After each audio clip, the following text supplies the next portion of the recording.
Hello everyone, मैं Kundan Singh टीवीएल coaching में आपका फिर से बहुत बहुत स्वागत करता हूं। इस वीडियो में हम कक्षा 10वीं के अर्थव्यवस्था के कुछ महत्वपूर्ण वस्तुनिष्ठ प्रश्नों का अध्ययन करेंगे जो आपके मैट्रिक के परीक्षा में काफ़ी अच्छा साबित हो सकता है। तो चलिए आप इस वीडियो के अंत तक बने रहिएगा, आपको इस वीडियो से बहुत प्रॉफिट होगा। तो चलिए शुरू करते हैं।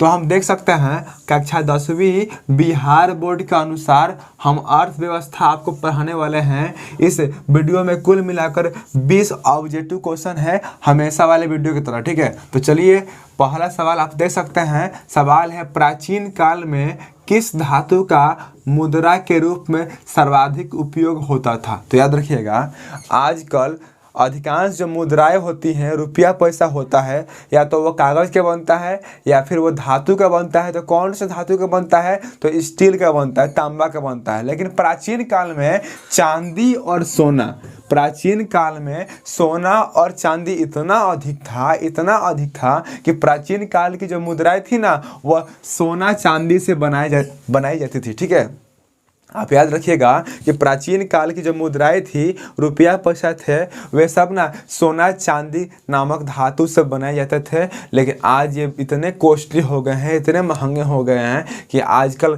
का जो मुद्रा होता है स्टील का बनता है, तांबा का बनता है, सोना चांदी का नहीं बनता है।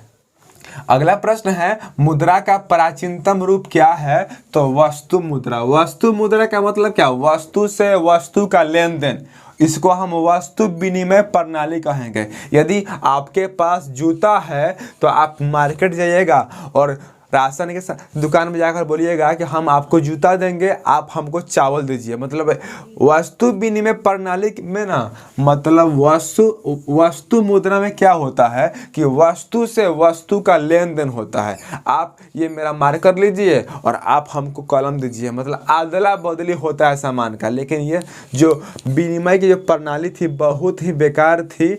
मतलब घर से भी सामान लाद कर ले जाना पड़ता था और मार्केट से भी सामान लाद कर लाना पड़ता था। लेकिन आज तो रुपया पैसा का ज़माना है।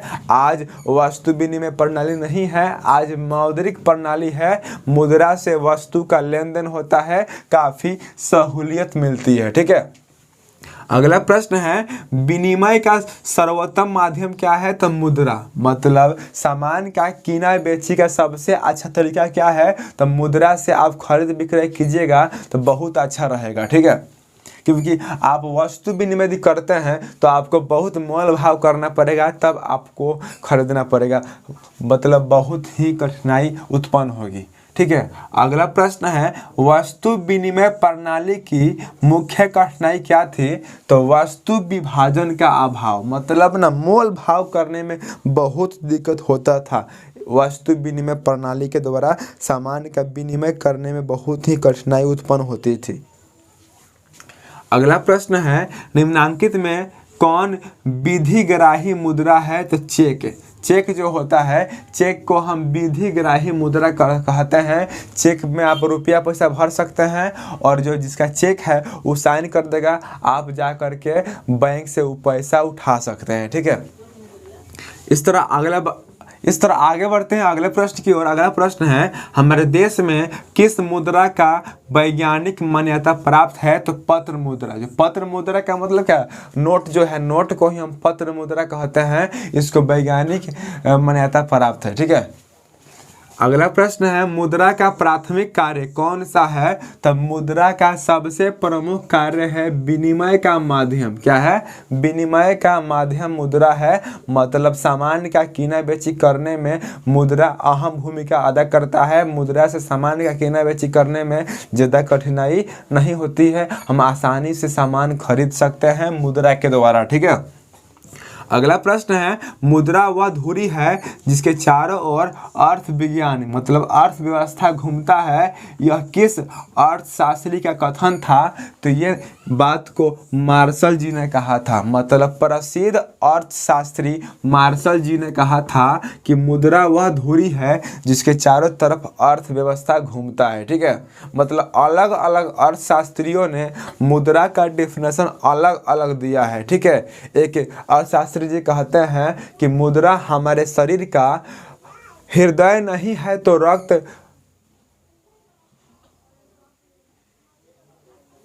रक्त प्रवाह अवश्य है। मुद्रा हमारे शरीर का हृदय नहीं है तो रक्त प्रवाह अवश्य है, ठीक है। मतलब हमारे अर्थव्यवस्था में मुद्रा की अहम भूमिका है, ठीक है।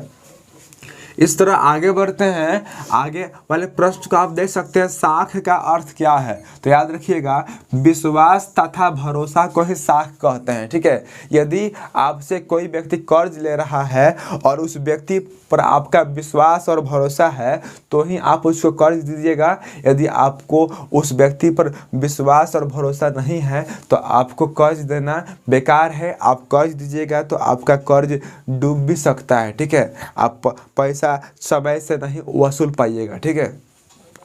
और किसी अनजान व्यक्ति को आप कर्ज नहीं दीजिएगा क्योंकि उस पर साख नहीं है, उस पर विश्वास और भरोसा नहीं है। जिस पर साख होता है, मतलब जिस पर विश्वास और भरोसा होता है, उसी व्यक्ति को हम कर्ज देते हैं, ठीक है, या उधार देते हैं। अगला प्रश्न है, बचत को प्रभावित करने वाला प्रमुख तत्व है। तो इसका राइट ऑप्शन हो जाएगा बचत की इच्छा। बचत कीजिएगा तो ही आपका बचत हो पाएगा, नहीं तो आपका खर्च हो जाएगा। वैसा ही हाल होगा आमदनी अठनी और खर्चा रुपया, ठीक है। अगला प्रश्न है, मनुष्य के सभी आविष्कारों में मुद्रा का आविष्कार एक महत्वपूर्ण स्थान रखता है। यह बात किसका है? तो कराउथर नामक अर्थशास्त्री ने कहा है कि मनुष्य के सभी आविष्कारों में मुद्रा का भी आविष्कार एक महत्वपूर्ण स्थान रखता है। मुद्रा के आविष्कार से ही आज हम आधुनिक युग में जी रहे हैं और इतना ऐशो आराम कर रहे हैं, ठीक है। अगला प्रश्न है, मुद्रा वह है जो मुद्रा का कार्य करती है। यह किसने कहा था? तो प्रोफेसर हार्टल बीवस नामक अर्थशास्त्री ने इस बात को कहा था कि मुद्रा वही है जो मुद्रा का कार्य करती है, ठीक है। अगला प्रश्न है, मुद्रा का सबसे बड़ा गुण है। तो मुद्रा का सबसे बड़ा गुण क्या है? तो भुगतान का साधन करना। भुगतान का साधन करना ही मुद्रा का सबसे बड़ा गुण है। आशा करते हैं आपको सारे वीडियो लाइन से समझ में आते होंगे और ये हम जो पढ़ा रहे हैं आपको, ये हम आपको अर्थव्यवस्था पढ़ा रहे हैं, ठीक है।